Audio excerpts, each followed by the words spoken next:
Welcome to another video from a model's perspective. Hi, I'm Rachel and I'm going to be talking to you about perfecting your dance photography.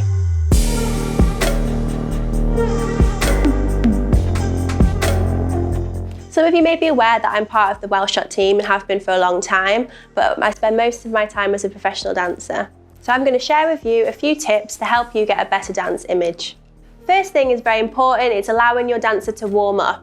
It's a dancer's responsibility to make sure they're warm, so if they're coming from a local area, then maybe they can do that at home. But if they're travelling quite far and commuting on a train or in a car or even walking in the cold, they need to warm up once they get to the space.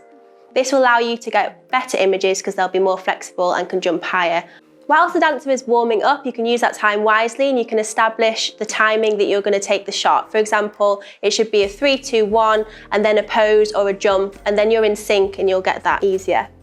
It can be difficult for a model to hold a position for quite a long time. If it's something like a back bend and you want to capture that image, if you're getting your settings correct or you're changing your angle and you're letting them stay there, that can be quite strenuous and it can cause a bit of injury.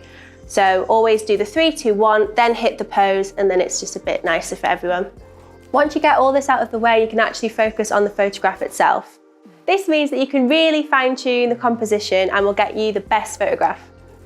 In dance, we've been trained to hit certain positions that are either wrong or right, such as pointed toes or flexed feet.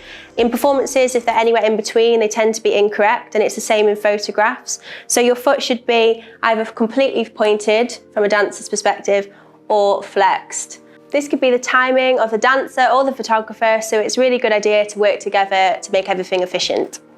Don't think that this just applies to feet, this also applies to arms and legs. For example, if I was doing a shot where my leg was meant to be straight and it came out a little bit bent, then I would probably not use that photo just because I wouldn't want it to look like I didn't have correct technique. A helpful hint would be to show your dancer some images as you take them. So if I see an image and my leg's not quite straight and it's meant to be, I can then say to the photographer, hey, can we try that again so I can improve it? I do this to Ave all the time. I also see that sometimes I'm pulling weird faces when I'm jumping, so that also reminds me to try and stop that. My last and final point is the health and well-being of the dancer.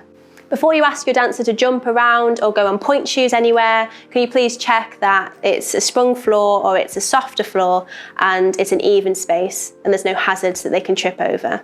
For me, this is my livelihood. My body is my tool. It has to last me a long time and I don't want to do any damage to myself by jumping on the wrong surfaces. Things like jumping on a hard floor can damage shins and knees. And just a gentle reminder to always incorporate some comfort breaks into your shoot.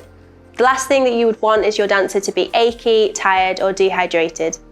Have you ever seen anyone go above and beyond for their model? If you have, let us know in the comments. And if you haven't, click the share button. Thank you for watching. We'll see you on the next one.